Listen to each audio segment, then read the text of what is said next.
तो आज की क्लास में मैं आप लोगों को फूल के कितने भाग होते हैं, उनके कितने अंग होते हैं, उस पर बात करेंगे।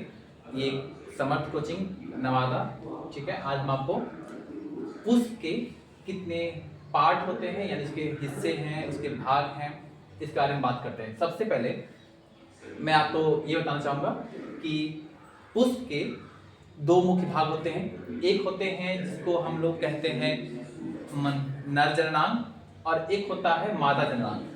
नर जननांग में कौन कौन से हिस्से आते हैं, अगर मैं बात करूं तो नर जननांग में आते हैं परागकोश, ऊतंतु, ये आते हैं नर जननांग। इसको हम लोग कहते हैं नर जननांग। और जो हिस्सा मादा जननांग है उसका नाम है वर्तिका, वर्तिकाग्र और अंडाशय। इसे कहते हैं मादा जननांग।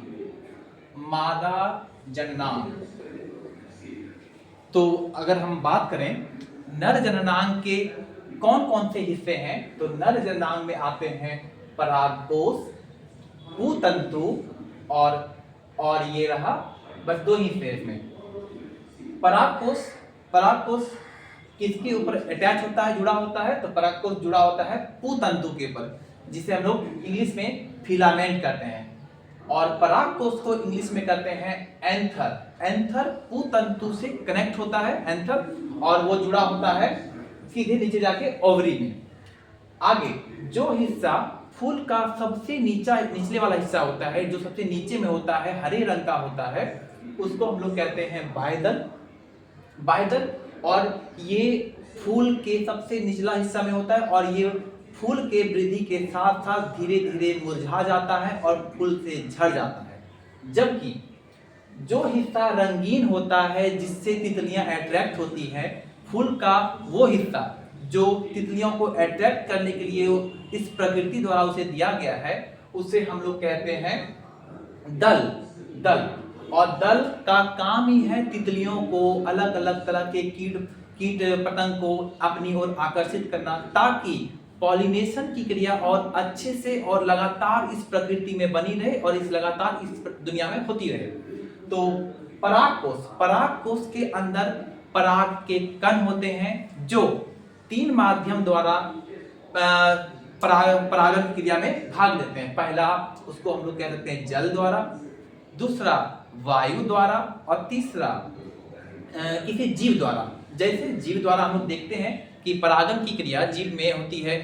तितलियों के पंखुड़ी में एंथर सट जाते हैं, एंथर से जो निकले हुए परागकण है वो तितलियों की पंखुड़ियों में सट जाते हैं, और तितलियां जब एक फूल से दूसरे फूल पर जाके बैठती हैं तो वो एंथर उस फूल के वर्तिकाग्र वाले भाग पर जाके बैठ जाती है, जिससे परागन की क्रिया आसानी से होती है या होने में मदद करती है। तो वर्तिकाग्र जो हिस्सा है वो हिस्सा होता है मादा जननांग है, यानी फूल का वो मादा जननांग के हिस्से में आता है। फूल में मुख्य रूप से देखा जाए तो मेल पार्ट, जो मेल हिस्सा है वो है परागकोश और पूतंतु, ठीक है। और फीमेल हिस्सा में तीन हिस्से आते हैं, तीन भाग, वर्तिकाग्र, वर्तिका और अंडाशय। अंडाशय भी इनका हिस्सा है, ठीक है। तो आगे हम लोग देखते हैं कि हम लोग इस चैप्टर में जो क्लास 12 की बायोलॉजी चैप्टर है, 12 का बायोलॉजी चैप्टर, उसमें हम लोग पढ़ने जा रहे हैं। सबसे पहले हम लोग पढ़ेंगे फूल के भाग, और ये इंट्रोडक्शन क्लास के रूप में है, क्योंकि सबसे पहले हम लोग फूल में निषेचन किस प्रकार से होते हैं वो जानने से पहले हमें ये जानना पड़ेगा कि फूल में निषेचन किन किन भागों में होता है। जैसे क्या सभी फूल में मेल पार्ट फीमेल पार्ट दोनों एक ही फ्लावर पे होते हैं, या कुछ फूल ऐसे भी होते हैं जिनमें मेल पार्ट अलग प्लांट पर पाया जाता है और फीमेल पार्ट अलग प्लांट पे पाया जाता है। जैसे हम लोग देखते हैं, आपने ताड़ के पौधे देखा होगा, जिसमें मेल पार्ट अलग ताड़ के पौधे पर होता है, फीमेल पार्ट अलग ताड़ के पौधे पर होता है। पपीता आपने देखा होगा, पपीता में मेल पार्ट अलग प्लांट पर होते हैं, आप फूल और फीमेल पार्ट अलग प्लांट पर होते हैं। लेकिन अड़हुल फूल का अगर मैं बात करूं, अड़हुल फूल का, या फिर आप धतूरे के फूल की बात करेंगे, तो आप पाएंगे कि उसमें मेल पार्ट और फीमेल पार्ट दोनों एक ही पौधे पे होते हैं। और इस प्रकार के जो निषेचन होते हैं पुष्पों में वो ज़्यादा आसानी से हो पाता है और ज़्यादा अच्छा होता है, उसमें ज़्यादा परेशानी नहीं होता है।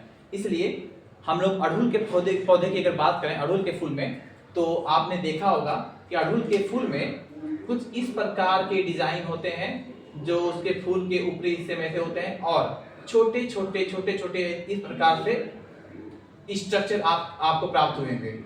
यही वो स्ट्रक्चर है जिसे हम लोग कह सकते हैं परागकोश। यही है वो परागकोश और उसके नीचे जिससे परागकोश जुड़ा हुआ है वर्तिका से। वर्तिका ये है, इसका नाम है, पूरे का नाम वर्तिका है, और वर्तिका जुड़ा है परागकोश से किस माध्यम द्वारा? तो उसका नाम है पूतंतु यानी फिलामेंट। ये है फिलामेंट से जुड़ा हुआ है परागकोश, और ये हम देख पा रहे हैं ये हिस्सा वर्तिका का अग्रभाग ही वर्तिकाग्र कहलाता है, और ये पूरा हिस्सा कहलाता है वर्तिका। और वर्तिका के सबसे निचले हिस्से को हम लोग कहते हैं अंडाशय यानी ओवरी, और ओवरी ही आगे चलकर विकसित होकर एक नए फल के रूप में विकसित होता है, फल बनता है जिसे हम खाते हैं। यानी हम कह सकते हैं फूल का वो निषेचित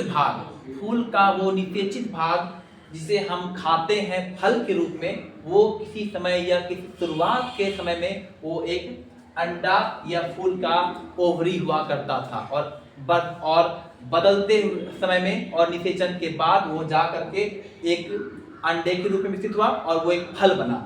इस तरह से हम लोग देख पाते हैं ये फूल के कुछ अंग हैं जो हम लोग क्लास 12 में इस चैप्टर में पढ़ने जा रहे हैं, और इसमें हम लोग देख पाएंगे कि फूल के किस प्रकार के अंग होते हैं, उसमें निषेचन की क्रिया किस प्रकार से होती है, पॉलिनेशन की क्रिया कैसे होती है, ये सब हम लोग इस चैप्टर में पढ़ने जा रहे हैं। Thank you so much.